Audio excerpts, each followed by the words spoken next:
vraiment là, ce matin, on est vraiment sur un niveau clé. Idéalement, je dirais, même si ça fait qu'une trentaine de points, on ne va pas faire 100 ou 170 points tous les jours. Donc, il ne faut quand même pas rêver. Déjà, essayer de travailler la fermeture du gap serait potentiellement un trade très intéressant. Donc, si je descends, tiens, je vais descendre sur des UT sur lesquels je n'ai pas l'habitude de vous faire les plans, mais on va essayer de faire un plan de ce type-là et ça va être très intéressant. Tiens, voilà.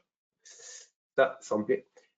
Si ce matin, donc là, est-ce que vous y voyez bien lorsque je bouge la souris? Normalement, oui, vous y voyez bien, je pense. Ok, super. Bon, si ce matin, nous avions une configuration de ce type-là, qui est une configuration que l'on appelle un BO fail, sur cette zone-là, sur cette même zone-là, voilà, une réplication plus ou moins exacte de ce qui s'est produit hier sur cette zone-là. C'est quoi le BO fail? C'est, je vous ai montré une stratégie avant-hier dans le webinaire qui est en vidéo que Raphaël Leblond a mis en ligne hier en vidéo, donc je vous invite à le regarder si vous ne l'aviez pas vu et à la commenter et à la liker évidemment, le webinaire. Je vous ai mis hier, donc je vous avais mis des exemples de BO fail. Typiquement là, c'en est un. Donc si nous avions un BO fail en M1, donc une résistance, un blocage et peut-être à l'ouverture autour de 9h, 9h15, 9h30 maximum, un retour et une validation ici. Si vous regardez, pour ceux qui connaissent les BSI, on a eu un double croisement. Là aussi, c'est une stratégie que je vous ai présentée lors du webinaire d'avant-hier. Donc, typiquement, si on avait cette fausse cassure et ce signal en bas, on aurait à ce moment-là un signal short de type scalping à day trading pour aller jouer le retour sur la zone du gap, autrement dit, entre les 15 835 et les 15 845 points. Est-ce que ça vous va? Est-ce que c'est clair ou est-ce que vous avez des questions? Alors, ce matin, c'est vraiment un plan mode scalping. C'est quoi la chance qu'il se produise? Honnêtement, on n'a pas 80% de chances que ce plan se produise. Ce type de plan en mode scalping, vous avez 20 à 30% de chances qu'il se produise. Donc, de 3 chances sur 10 qu'il se produise. Mais s'il se produit, la proba que ça paye est très très forte. Et si en plus on a une validation avec les indicateurs GTS, vraiment on augmente assez considérablement le résultat. Donc autant en profiter. Je ne vois pas l'intérêt de s'en passer. Très clair, il sera plus simple à travailler sur le M1. Je suis en M1, Monsieur François. Monsieur François, je suis en M1 ici. Voilà.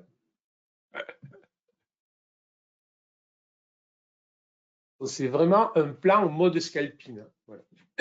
OK. Oui, rejoindre la clôture 15 sur le futur. OK, Richard, ça marche. Je valide aussi. Donc, on va aller voir. Voilà pour. On enlève ça. On va aller voir le CAC. Qui c'est qui a tradé le CAC hier? Par exemple, tiens, petit sondage. Qui c'est qui a tradé le CAC hier?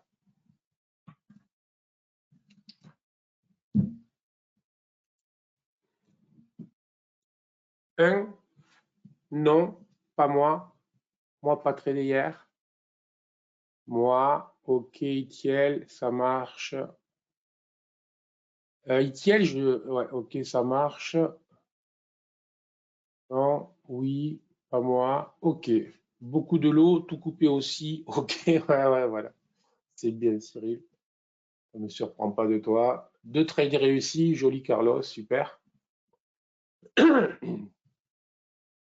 Donc, alors, hier, si vous vous rappelez, sur le CAC, généralement, je me rappelle, mais difficile pour moi hier. OK, Agathe, ben on pourra en discuter avec plaisir. DAX, OK, etc. Ces marchés de trading range, Agathe, sont difficiles dès lors qu'on n'a pas un état d'esprit très particulier. Parce qu'on est en trading range, c'est bien ce que j'essaye de vous expliquer. On n'aborde pas les marchés en trend comme les marchés en trading range. Donc, hier, nous parlions, si vous vous souvenez, d'une potentielle, d'un possible double creux, sur le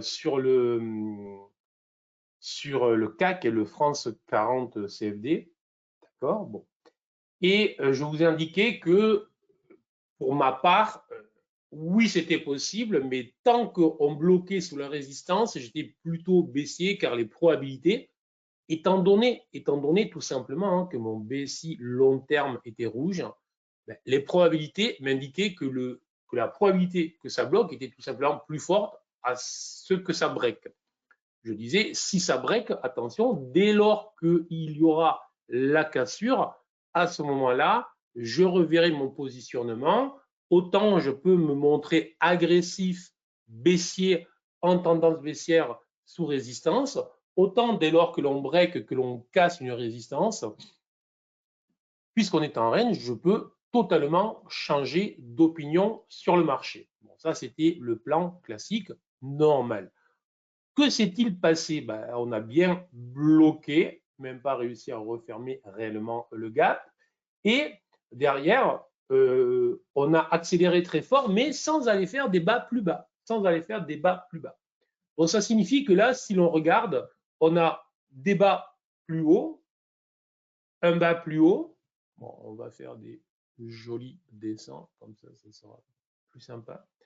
J'ai un premier bas, j'ai ici un bas plus haut, j'ai ici un bas plus haut, et là j'ai un haut, tout un tas de hauts moins haut, et là j'ai un haut moins haut, même si là on a fait un haut plus haut par rapport à l'intermédiaire, il faut le prendre par rapport à celui-là uniquement, en raison de la distribution des vagues, bon. Et on est en cours de, voilà. Donc, potentiellement, un peu comme avec le DAX, si je regarde, j'arrive potentiellement aussi sur des zones, je vous le fais au gros doigt, mais des fois, les gros doigts, c'est ce qui marche le mieux. Je vois bien que cette zone, on va dire 7395, 7415 est une zone multi-travaillée dont on parle depuis plusieurs jours, d'accord, et surtout une zone de blocage, de résistance potentielle, et plutôt tout simplement un triangle, Philippe, une figure d'élargissement, donc c'est une broadening formation in English. C'est au contraire, alors je vais reprendre mon crayon, et après j'effacerai tout, c'est au contraire ça. Donc ça, c'est une broadening formation, donc une figure d'élargissement, voilà. Et le biseau, c'est ça, c'est deux obliques, mais deux obliques orientés dans le même sens. Souvent, j'entends des choses où je me dis qu'on n'a pas. Bref. Là, dans mes traits, les choses sont claires. J'ai deux obliques qui convergent. Deux obliques qui convergent, ça s'appelle tout simplement un triangle. Et un triangle, donc un triangle est une zone de doute, une zone d'hésitation, une zone où ça tape beaucoup vers le haut, vers le bas, jusqu'au moment où effectivement on va en sortir. Mais attention, il peut y avoir des fausses sorties et autrement dit, on peut rentrer dans une configuration. Bref, il y en a un, alors je ne sais plus qui, excuse-moi, je ne me souviens pas, mais tu me parlais hier du diamant sur le DAX, sur les UT larges. C'est un peu le type de configuration que l'on peut avoir si l'on regarde sur beaucoup d'indices, sauf le Nasdaq. Donc, ça veut dire que pour le moment, là aussi, le CAC, ce matin, à l'ouverture, zone de short 7395, 7415. Attention pour, merci Bertrand. Attention, pas du tout une zone de short agressive, hein, hors de question que je vende de ce niveau les yeux fermés.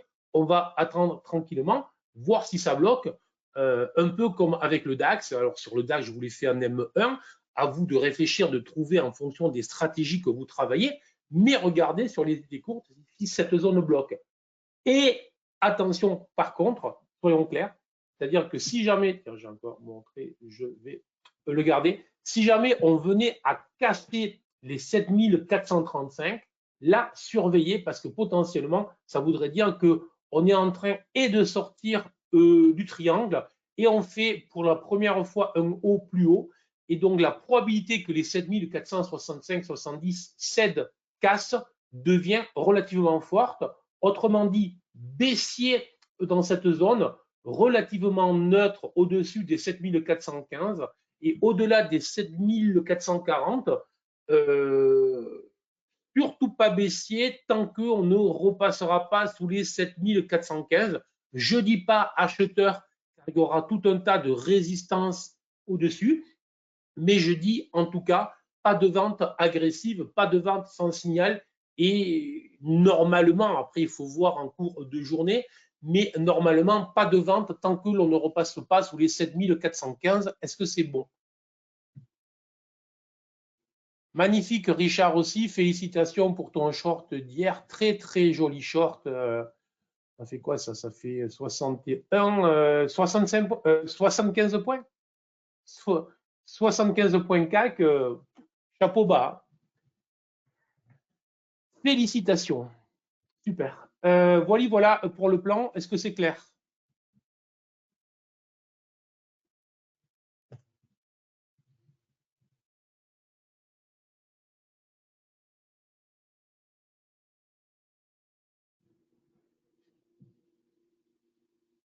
Ok.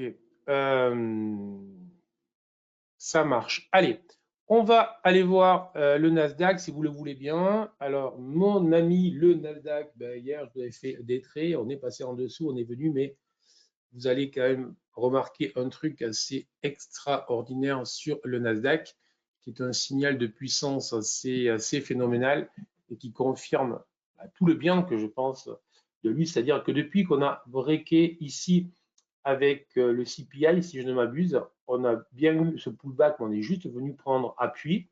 Puis à chaque fois, on est venu, il y a eu des tentatives pour passer sous le nuage, et là, il y a un non-croisement du nuage et une accélération.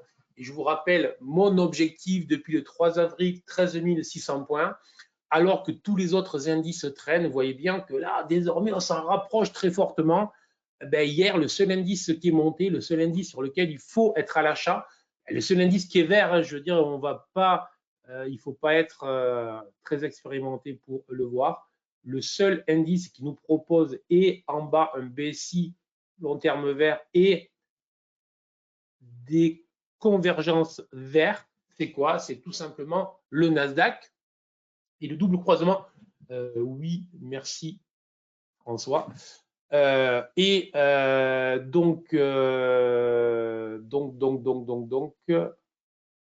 Bonjour, j'écris depuis mon téléphone, ne possible pas triple l'ordinateur, ne serait-ce qu'un bonjour. Merci Wadi, très sympa déjà d'écrire et de participer, parce que franchement, je trouve que c'est sympa que tout le monde prenne une minute pour dire bonjour et participer, etc. Voilà. C'est mieux que de rester le nez collé derrière son écran sans participer. Voilà. Moi, c'est ce qui me plaît. Merci beaucoup, Wadi, pour le commentaire. Et super si ça marche au moins avec le téléphone. Donc, le Nasdaq est vert. Je reste acheteur sur le Nasdaq tant qu'il restera vert. On est désormais qu'à 140, 150, 160 points de l'objectif. Bon, ce matin, un petit peu moins, mais vraiment, on s'en rapproche fortement. Donc, tout simplement, toute stratégie d'achat sur repli, sur les UT inférieures, tant que, bon, là, je vais parler plus en mode GTAS, tant que mon BSI long terme en M30 est vert, toutes sur les unités inférieures en M5 et en M1 uniquement à l'achat, de toute manière, pour ceux qui suivent les différents épisodes de cette matinade, vous conviendrez que je pense n'avoir jamais envoyé un signal short sur le Nasdaq, jamais, jamais, jamais, au moins depuis le 3 avril, alors que sur tous les autres indices, topiche et de plus en plus short au fur et à mesure que le temps passe. Comme quoi, ça prouve bien que lorsqu'on est trader, des fois, j'entends, est-ce qu'on est baissier, est-ce qu'on est haussier, est-ce qu'on est... Lorsqu'on est trader, on est une éponge. On est une éponge qui est à l'écoute du marché. On est à l'écoute du marché, tout simplement. Donc, j'ai pas grand-chose d'autre à dire. Il faut surveiller, évidemment, première alerte, soyons clairs, les bas qui ont été faits ici, dans les 13 300 et 13 200 points, ne doivent pas être revus. Première alerte réelle, si vous utilisez GTS, serait aussi que le nuage en M30 devienne rouge. Mais, et première vraie zone intéressante, là, je ne parle pas en M30, je parle en intraday, M5 et M1, autour des 13 380 points. Je pense qu'on est là sur une zone très intéressante à surveiller. Pas d'achat sur niveau, mais des achats sur stratégie. J'espère que indestructible. Oui, Arnaud, c'est ça. Voilà. Des questions sur le Nasdaq ou pas?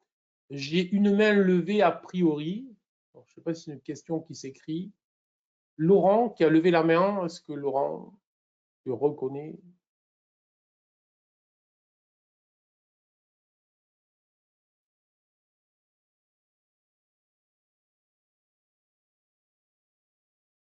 A priori, non. A priori, c'est bon. Ok, ça marche.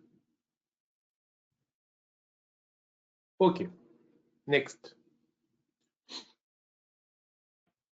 Alors, le Wall Street. Le Wall Street, depuis maintenant aussi plusieurs semaines, parce qu'à force de